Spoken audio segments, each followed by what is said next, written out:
Hi there, ये virtual university की final term की सॉल्व पेपर सीरीज की वीडियो है। कंप्लीट सीरीज इस चैनल के ऊपर अपलोड की जा रही है और आज की वीडियो के अंदर आपको BNK 601 banking laws and practices के फाइनल टर्म के सॉल्व एमसीक्यूज करवाए जा रहे हैं। कोशिश की गई है जितने भी सॉल्व एमसीक्यूज हैं इनके आंसर्स आपको करेक्टली प्रोवाइड किए जाएं और अगर आप इनको खुद से मैच कर लें आपके लिए और भी बेटर होगा। इससे आपकी प्रैक्टिस भी होगी और अगर इसके बाद भी कोई मिस्टेक होती है वो भी आपके सामने आएगी। इसमें सबसे पहले एक इनमें से कौन सा जो है वो रिप्रेजेंट करता है इंडिविजुअल्स या कंपनीज को, इसका जवाब है प्राइवेट एजेंट्स। तो प्राइवेट एजेंट्स रिप्रेजेंट करते हैं।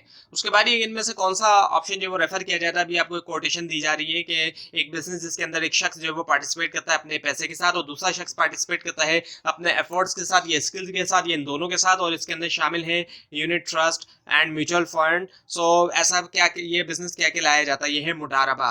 और उसके बाद ये कि corporate and industrial restructuring corporation act ordinance जो 2000 का है, इसके अंदर कस्टमर का मतलब होता है एक शख्स इन हुज नेम, जिसके नाम के ऊपर डिपॉजिट होता है बाय हेल्ड बाय कौन से इंस्टीट्यूशन में, वो है माइक्रो फाइनेंस इंस्टीट्यूशन। उसके बाद ये इनमें से कौन सा जो वो रेफर किया जाता है, एक बैंक जो कि bank for the time being include होता है वो लिस्ट में बैंक की अंडर सब सेक्शन 1 जो है सेक्शन 37 के बैंकिंग कंपनी ऑर्डिनेंस 1962 के अंडर, वो है स्केड्यूल बैंक।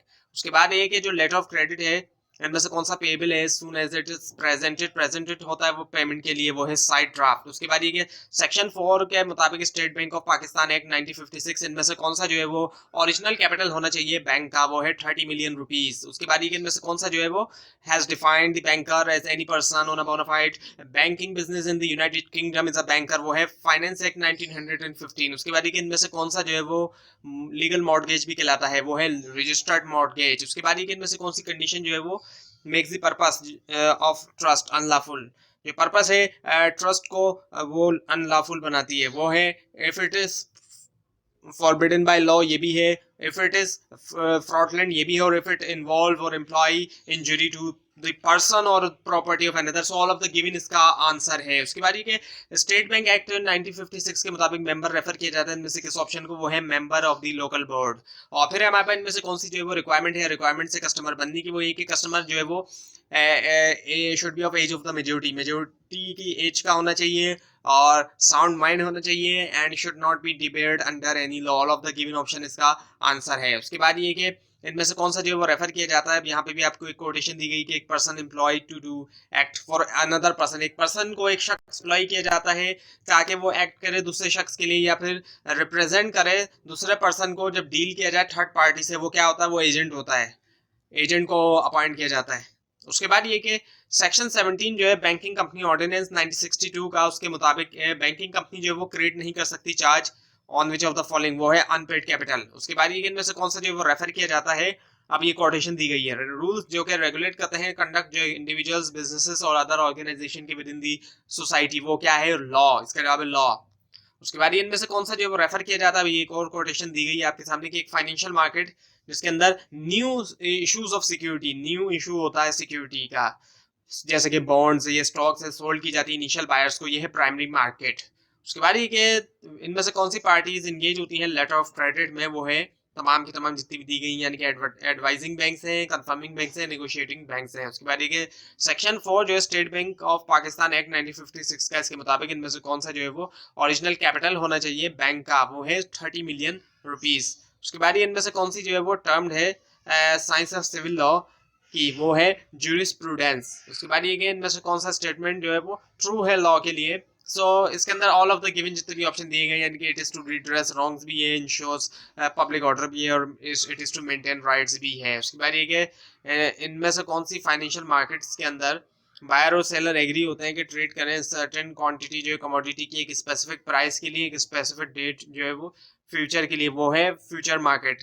उसके बाद ये कि इनमें से कौन सी कंट्री ने जो है वो अडॉप्ट किया था मॉडल जो है वो रिड्रेसल ऑफ पब्लिक ग्रीवेंस का against agencies of state, Sweden के बाद, यानी कि स्वीडन के बाद किस कंट्री ने ये किया, वो है फिनलैंड।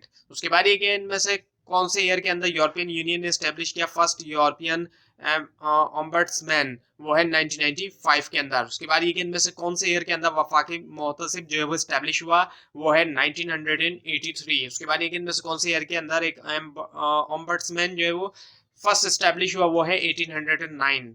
और जो रिलेशनशिप होता है प्रिंसिपल और एजेंट के दरमियान वो जाना जाता है इनमें से क्या, वो है एजेंसी रिलेशनशिप। उसके बाद एक इनमें से कौन सी स्टडी जो है वो एवोल्यूशन है लॉ का over a period of time, वो है हिस्टोरिकल ज्यूरिस्प्रूडेंस। उसके बाद ये कि जो शॉर्ट टर्म सेल है गवर्नमेंट सिक्योरिटीज की एक एग्रीमेंट के साथ to repurchase security higher price के ऊपर, वो कहलाता है रेपो। उसके बाद ये कि short term financial instrument use होते हैं मनी मार्केट में, जाना जाता है क्या, बिल। इनमें से क्या है, वो है बिल। बाकी ऑप्शन जो है इसके अंदर वो है डॉक्यूमेंट, पेपर और बॉन्ड्स, बिल है इसका आंसर।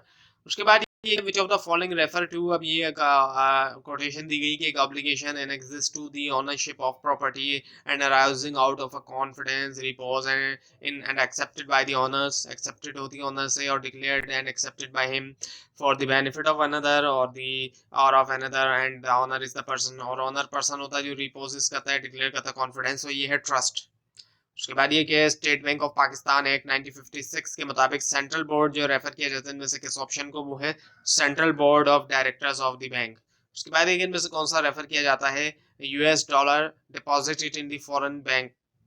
यूएस डॉलर जो है वो डिपॉजिट हुए हैं फॉरेन ब्रांच के अंदर यूएस बैंक की, और इन दी फॉरेन बैंक, या फिर फॉरेन बैंक में भी outside the US United state यानी कि, सो ये है यूरो डॉलर्स। और उसके बाद ये कि इनमें से कौन सी फाइनेंशियल मार्केट के अंदर क्या होता है कि बायर और सेलर एग्री होता है कि ट्रेड करेंगे वो सर्टेन कमोडिटी क्वांटिटी, जो कमोडिटी के स्पेसिफाइड प्राइस के ऊपर के लिए स्पेसिफाइड डेट में फ्यूचर में, वो है फ्यूचर मार्केट। उसके बाद एक इनमें से कौन सा जो वो रेफर किया जाता है कि बैंक को a bank for time being included in the list of bank maintained under subsection 1 of section 37 का बैंकिंग कंपनी ऑर्डिनेंस 1962 के अंदर, वो है स्केड्यूल बैंक। उसके बाद एक इनमें से कौन सा जो है वो कैंसिल हो सकता है, मॉडिफाई हो सकता है उसकी डेट ऑफ इशू के बाद, इशूइंग बैंक है, वो है रिवोकेबल लेटर ऑफ क्रेडिट। तो ये थी आज की वीडियो। आपको अगर इस बारे में कोई क्वेश्चन है नीचे कमेंट कीजिए, इस फाइल के अंदर कोई मिस्टेक दिखाई दे उसको भी आप जरूर हाईलाइट कीजिए, और इस पूरी सीरीज को देखने के लिए इस चैनल को सब्सक्राइब कीजिए, बेल आइकन के ऊपर क्लिक कीजिए, और ये फाइल नीचे डिस्क्रिप्शन बॉक्स में दिए गए लिंक से हासिल कर सकते हैं, लेकिन अगर आपको लिंक ना दिखाई दे उसके लिए आप नीचे कमेंट कीजिए। Thanks for watching this video and best of luck for your exams.